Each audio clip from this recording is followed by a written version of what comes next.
Ndio utawala wangu hapa. Sasa. Enzi za babu zetu, za bibi zetu.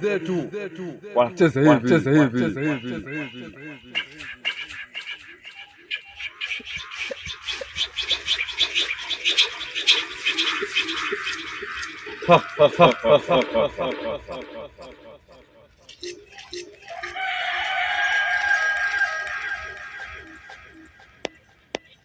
Binti beba mimba.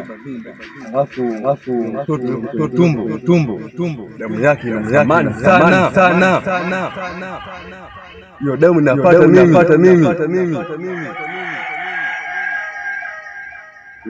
Wazee wetu mzimu itafurahi sana. Je, nifanyaje mimi? Hapa mtu wangu.